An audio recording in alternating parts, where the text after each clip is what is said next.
The redemption of the lost souls, part two. Um, One thing I wanted to do with this is to just explain um,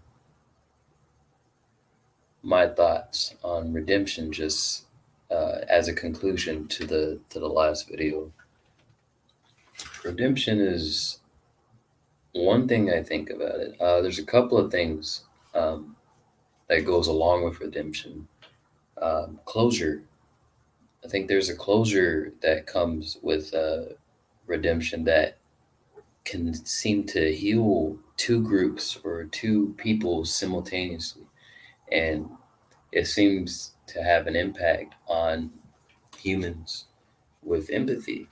Um, there's videos where you have people in courtrooms, and I'm not saying it happens every time. Sometimes it's awful, right? You have people who are don't really have any remorse for what they've done to other people's families, towards other people's animals, things like that. And of course, those situations are terrible, but you have situations where um, people will actually beg for forgiveness, and they will fully acknowledge what they've done and have full remorse, and their soul feels like it weighs heavy on their soul, and they feel guilt deep down. And it's a beautiful thing that when another human senses those emotions, what happens when that happens, I think, is very interesting, because no matter how bad the atrocity, um, there seems to be some force deeper than the the darkness that was done that seems to overcome and overtake the situation.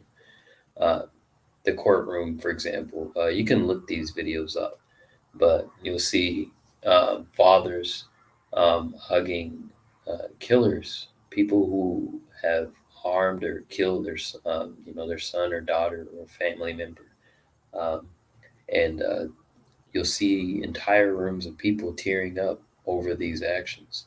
And you know, we can debate over whether this is something that is actually, we can debate on the semantics of the situation that's happening, but I think the spiritual aspect of this is very important, and it goes very deep. Um, a lot of the actions that are going on in the dating realm, there's a lot of redemption um, that is desperately needed on both sides. There's a lot of selfishness and a lot of pride that keeps people from admitting their wrongs, an ego that keeps them from admitting their wrongs. The men, uh, a lot of times uh, our pride keeps us from admitting our our part in the falling out of a relationship, and the women, their their part in the falling out of a relationship um, causes issues as well. Now, you do have people, have situations where um, the redemption is, it doesn't come. You may not get that redemption, but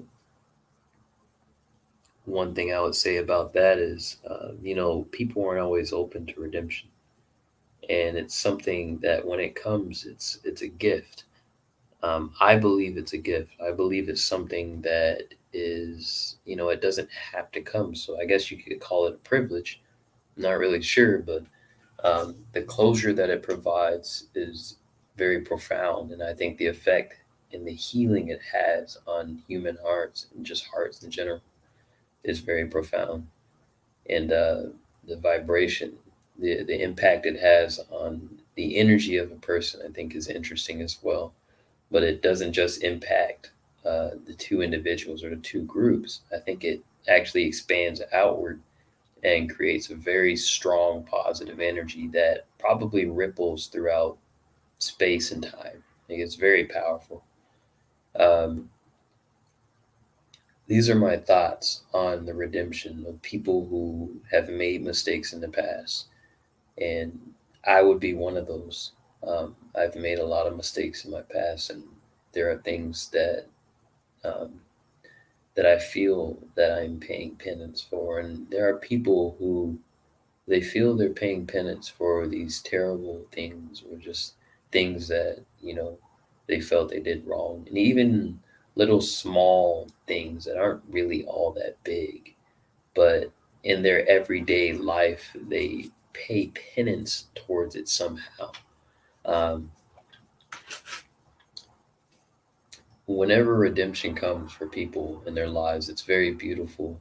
It's very, sometimes people don't get it, and it prolongs the healing, and of course, it causes suffering. And sometimes this is out of selfishness and pride for one side or the other. Sometimes this is just out of protection. um, People, fear for their safety. And I think fear oftentimes is what keeps redemption from happening. Many times you have people who want to be redeemed, and you have people who want to um, to admit their wrongs, and they never get the chance because of fear, resentment, and because of anger, and because of pride and ego. Um, but then you also get the situation where it's literally not safe for a person, whether it's perceived safety or it's actually, maybe they actually are safe. Um, Redemption is something that when it comes, oftentimes we can overlook the situation. But I think it's very important that we at least allow a person to redeem themselves if they're not immediately harmful to our own person physically, um, because it goes beyond redemption goes beyond just the people who are in the dynamic. It actually expands outward to other people. You notice in these videos where this stuff happens, the people around them are affected by this. This affects their lives, and it changes how they act and what they do. It changes their energy. It goes way beyond just what we are and our situation and who hurt us, which I believe is very spiritual, and um, is very deep. Um, and there's a lot more that could be said on that, but um, yeah, we need a lot of that in this world, because the world is a very dark place, and redemption offers us a look at what the world could be. And I think this is why people come to tears whenever these situations happen, because they kind of get a glimpse of what the world could be. The redemption of the lost souls.